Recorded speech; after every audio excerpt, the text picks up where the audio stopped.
Hello, ladies and gentlemen, my name's Stepsbasic and welcome back to my community show.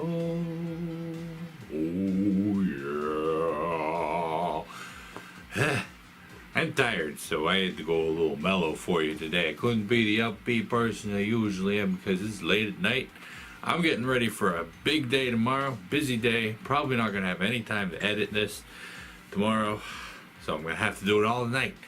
As you can tell, I did my Human Fall Flat episode already, which I would have done tomorrow morning. But, you know, blessings come as they go, because today I was supposed to live stream with my friend, Bubble Ninja there, but plans fell through as they do on occasions, and now I had only one video up for today, and I feel like a heel. No, I'm kidding. It's fine. That's not the topic for today. In fact, that's going to become outdated really quick.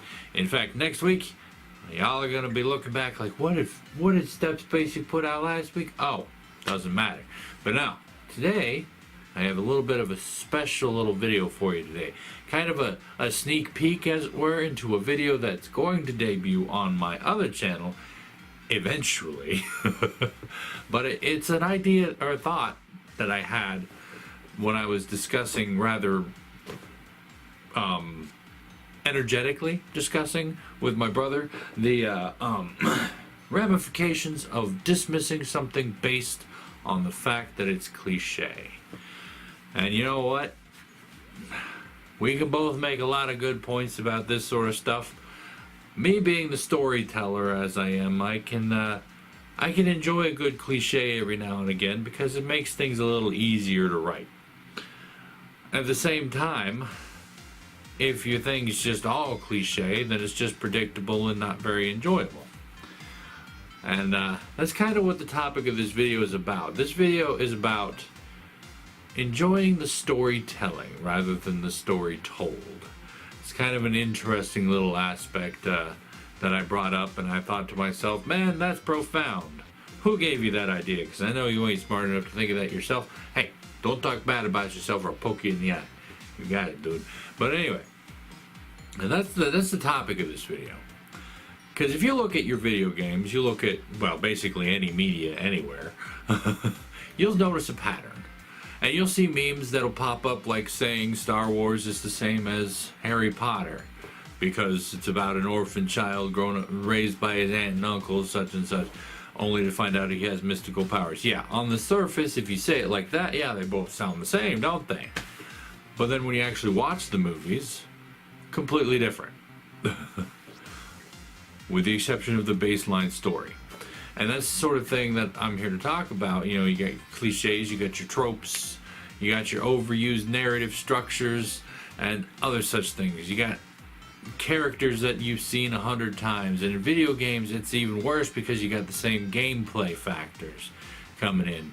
You got your Call of Duties, you got your Battlefields, you got your well, basically any first-person shooter game. Then you play that game, you know exactly how to play the next game. And you see it now, we have Battle Royale. You have Fortnite Battle Royales blowing up, when a couple of months ago, maybe a couple of weeks ago even, it was PUBG. Another same thing, Battle Royale. Everybody out there shooting each other, no story involved, just out there shooting. But everyone picked up Fortnite and they're loving it. I actually am not a fan of either one of them. Mostly because there's a lot of time spent being bored waiting for somebody to shoot me. Yes, I'm not one to tell you, I'm not one to shy away from telling you that if I don't like something because I'm bad at it, I'll tell you straight up, I don't like it because I'm bad at it. If I were better at it, I might enjoy it. But what are you gonna do? But that being said, what sets PUBG apart from Fortnite? Moreover, what sets Nathan Drake apart from Lara Croft? How are these two things different? Why do people like Fortnite better than they like PUBG? Or vice versa? Because there are people who enjoyed PUBG a lot more and don't want to play Fortnite. So what makes these two things different? Well, that, my friends, lies in the story told, or the storytelling, not the story told. Now, of course, like I mentioned, there's not really much story behind PUBG or Fortnite. I mean, there is a PvE, and there is actually a world built around Fortnite, so you can actually see what's happening. And if you play the PvE, that's actually kind of an enjoyable little thing to go into, because it's more of a story-based game, and you know me and my stories, I'm weird like that. But the difference being, who knows? Maybe it's the colors. Maybe it's the building aspect, because PUBG doesn't have a building aspect. And you know, like Minecraft, they had a battle royale thing too. I have no idea what that's about. Never seen anything about it. Just seen a reference to it online once. I'm like, huh, I didn't know that. Neat. And you see the same thing like in the Nathan Drake series compared to the Lara Croft series. Adventuring Tomb Raiders, finding lost treasures, shooting lots of bad guys, shooting dinosaurs. Oh wait, Nathan didn't shoot any dinosaurs, did he? But at the same time, it's like, why are these two games even different? Is it just to reskin Lara Croft to sell it as Nathan Drake? No. The character's different.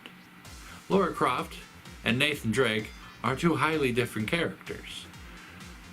And while the story elements are the same, you still have other things that aren't the same. I mean, for one thing, dinosaurs. And that sort of thing gets into... It permeates all forms of media. Think of your last movie you watched. Think of any movie that you may have thought of that made you like it. And truth be told, I've noticed this. And I'm noticing it more and more as I get older. And my brother's a little older than me, so he's probably noticing it a lot even more than I am. That there's no such thing as an original story anymore. But each of the elements are different. And that's where the storytelling comes in. Sorry I'm doing this tired. I could do this a lot better if I weren't so tired. But the storytelling and the way the story is told sets it apart from the story that you've heard. That's why I say embrace the storytelling, not the story told. Because the story told is something you've heard before. But the voice that the writer, the voice that the characters give it, is different. One thing I did bring up, though, in our heated discussion was that there are stories that haven't been told. And those stories haven't been told for one of two reasons. First reason being nobody wants to hear that story. Now that could be anything from that story's boring, i.e. Jim bought a cow, Jim went to the market, Jim sold the cow and bought 2 more. Yay, Jim. Okay, there's no conflict. He got himself a cow, he sold it, and got 2 more. Good for him. Good, Joe. You're awesome, dude. Nobody wants to hear that story. There's no conflict. There's no growth. There's no adventure. There's no gunfire. There's no romance. Unless the 2 cows fall in love at the end of the story, but that's neither here nor there.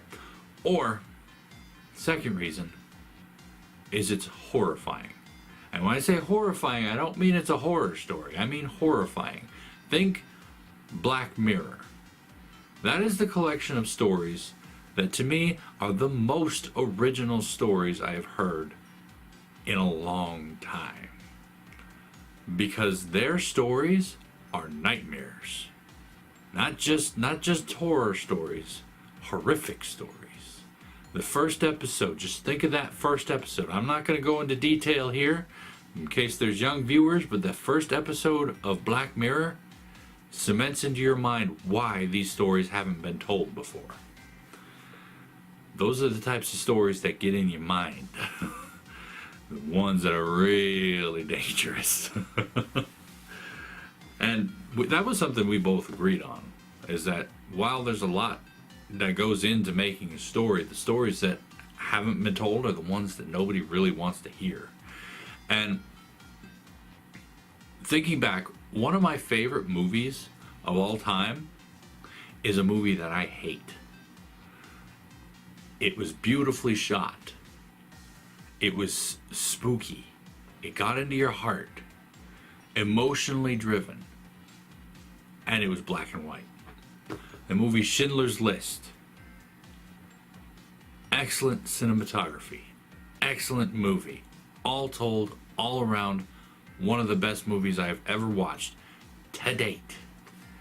I hate that movie because it hurts to watch it. And that, in part, is due to the fact that it's a painful movie to watch. It's emotional, and that's why I love it and hate it at the same time.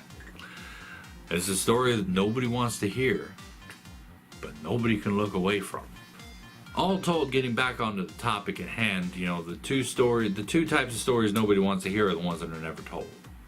And that's why there's nothing really original, because all in all, art imitates life. The stories we see in our video games, the stories we see in our history, like novels, and our games, our movies, all that, they're all stories that have been told already. They are within the realm of human existence. The only time we're ever going to see something new is if human existence is altered on a fundamental level. And I think that'd be a good thing. Could also be a bad thing. Say we completely shift away from liking fictional-based stories. Well, goodbye to me. That's my job gone down the drain. But anyway, that's just something for you to think about. I'm not here to tell you how to think, because that's not my job. My job is to give you ideas, make you think, get your brain working. But anyway, that's all I got for you for today. I got a busy day tomorrow. Hopefully I can get this edited and put together and ready to go up tomorrow. Here's hoping. But anyway, thank you guys so much for joining me for tonight's video. I hope you guys enjoyed it. And if you did, please go and poke that like button for me. If you'd like to, of course, you can comment down below.